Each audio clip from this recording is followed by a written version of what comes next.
Hello दोस्तों, नमस्कार। Welcome to this video. उम्मीद करता हूं आप सब बहुत अच्छे होंगे। फिलहाल आज के इस वीडियो में हम बात करेंगे आपकी पढ़ाई को रीस्टार्ट करने को लेकर के। जी हाँ, क्योंकि अगर आप देखें तो पिछले एक दो दिन से जहां उससे पहले आपको नेगेटिव खबरें मिल रही थी, एक दो दिन से आपको एक सकारात्मक जो है खबरें मिलना शुरू हो गई हैं आपके टीजीटी पीजीटी एग्जाम की डेट को लेकर के, आपके आने वाले टीजीटी पीजीटी नए विज्ञापन को लेकर के, आपके एलटी जीआईसी या जीआईसी लेक्चरर के विज्ञापन को लेकर के। तो निश्चित तौर पर एक एनर्जी आपके अंदर संचार होना प्रारंभ हो गई है।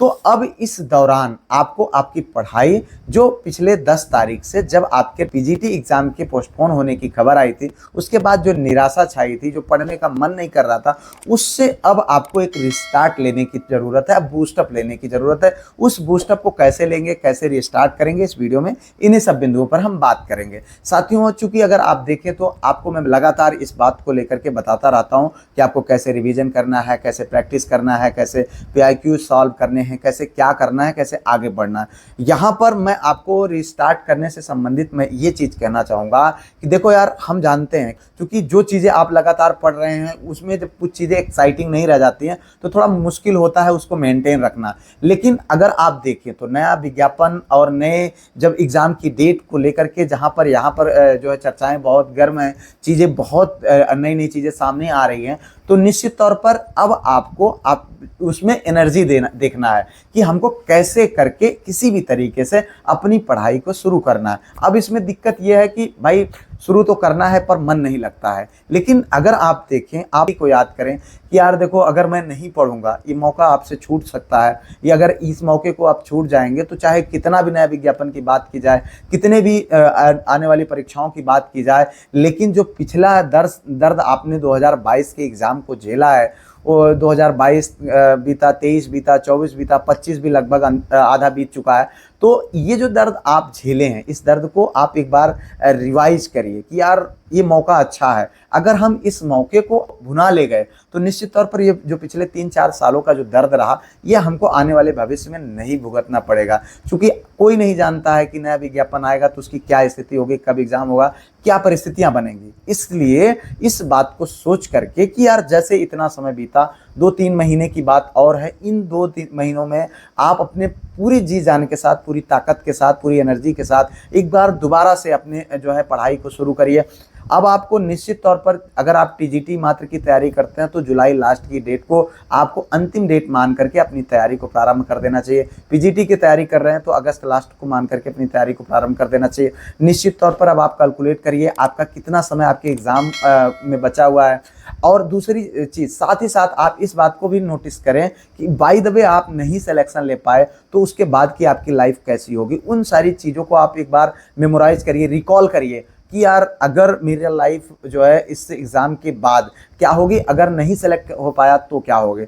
निश्चित तौर पर एक एनर्जी का संचार होगा। भले देखिए यार, मैं जानता हूँ आपके बहुत सारे कमेंट्स इस बात को लेकर आते हैं, सर बहुत कोशिश कर रहा हूँ पढ़ने की, नहीं हो पा रही पढ़ाई। लेकिन ऐसा नहीं है यार, जब आप चाहोगे तो करोगे। निश्चित तौर पर देखो, हर चीज़ का एक मोटिवेशन होता है। अब आपका मोटिवेशन यही है कि एक बेहतर लाइफ, एक अच्छा स्वर्णिम भविष्य आपका। और वो भविष्य आपको कैसे मिलेगा? जब तक नहीं पढ़ोगे, जब तक नहीं करोगे तो कहाँ मिलने वाला है। तो इसलिए इस समय आपको अपने भविष्य को लेकर के चिंता करने की ज़रूरत है। इसलिए आपको ये सोचना है कि जो पास्ट की चीज़ें हैं, जो आपके साथ दुख दर्द जो भी चीज़ें हुई, जो घटनाएं घटी, उनको जो है आप भूल जाइए। अब आप अपने भविष्य को लेकर के एक नई कल्पना को करिए और नई इमेजिनेशन के साथ अपने लाइफ में आगे बढ़िए, और वही आपके लिए बेहतर है। देखिए, अगर आप इन चीज़ों को याद रखेंगे कि यार नहीं यार बोर्ड अच्छा नहीं था, या फिर जो भी चीज़ें हुई आपके साथ कि विश्वास नहीं होता एग्ज़ाम होगा, जो भी तमाम कमेंट्स इस तरीके के आते हैं, भाई देखो मैं आपको ये सलाह दूंगा कि इन सारी चीज़ों से आपको परे आगे आना है। ठीक है, इन सारी चीज़ों को आप भूलना है और भूल करके एक नई स्टार्ट की ज़रूरत है। आपको रीस्टार्ट करिए यार, मतलब आप समझ लीजिए कि सारी चीज़ों को भूल जाइए। ठीक है, अब एक तरीके से नया फोकस आपको बनाना पड़ेगा, नई तरीके से, नए सिरे से, नई स्ट्रेटजी के साथ आपको आगे बढ़ना पड़ेगा। जो बचे हुए दिन हैं उनके लिए एक नई नई स्ट्रेटजी आपको तैयार करनी पड़ेगी। आपको याद रखना पड़ेगा कि चीज़ें हमारे साथ कैसी हुई हैं और अब हम उनको कैसे और बेहतर बना सकते हैं। इन सारी चीज़ों पर अब आपको काम करने की ज़रूरत है। देखो यार, अगर इन चीज़ों पर आप काम कर ले गए, एक नया स्टार्ट आप कर ले गए, निश्चित तौर पर आप देखिएगा आप बेहतर भविष्य आपका इंतजार कर रहा। नहीं तो आप उन पुराने जंजालों में आप फंसे रहेंगे कि यार नहीं यार, भरोसा नहीं होता एग्जाम होगा कि नहीं होगा। तमाम ऐसी चीजें हैं जिनको लेकर के आप अगर उहापोह में बने रहेंगे, निश्चित तौर पर अंत आप समझ लीजिए कि उसका अच्छा नहीं होगा। इतना आप जान लीजिए, आपको रिस्टार्ट करने की जरूरत है इस कल्पना के साथ कि हाँ, ये जो हमारे साथ 2-3 साल हुआ है, ये दर्द अब हमको नहीं झेलना है। चाहे नई विज्ञापन आए, चाहे कुछ भी हो, कोई भी कंडीशन हो, पर हमको इन्हीं जो वैकेंसीज हैं जिसमें मैंने फॉर्म फिलअप किया है, टीजीटी है, पीजीटी है, जो भी आपके एग्जाम्स है, उसी में हमको अपनी एक सीट को सुनिश्चित करना है। नहीं तो कोई नहीं जानता कि आने वाले भविष्य में आपके इन जो विज्ञापन आएंगे उनके कब एग्जाम होंगे, कोई कुछ भी कहे, लेकिन पहला फोकस आपका इसी विज्ञापन पर होना चाहिए, इन्हीं एग्जाम पर होना चाहिए। और इनकी जो पास्ट की चीज़ें हैं उनको आपको भूल जानी है। फिलहाल आपको करना क्या है, अब आपको ये करना है कि आप अपनी कमियों को ढूंढिए। आप कमियों को कैसे ढूंढेंगे, मैं बार बार कहता हूँ, प्रैक्टिस सेट और PYQs के माध्यम से आप अपनी कमियों को ढूंढिए कि आप अगर 80 क्वेश्चन सही कर पा रहे हैं 125 में, या 85 क्वेश्चन या 100 क्वेश्चन जो भी आप सही कर पा रहे हैं, उसके बाद के जो 20-25 क्वेश्चन आपके गलत हो रहे हैं, क्यों गलत हो रहे हैं, उन पर काम करना प्रारंभ करिए। ठीक है, साथ साथ में अगर आपने अपनी पूरी नोट्स को आप बना रखे हैं, उसको आप रिवाइज करना शुरू कर दीजिए। नोट्स के बाद अगर आपने शॉर्ट नोट्स नहीं बनाया, उसको बनाना प्रारंभ कर दीजिए। प्रैक्टिस सेट सॉल्व करना प्रारंभ कर दीजिए।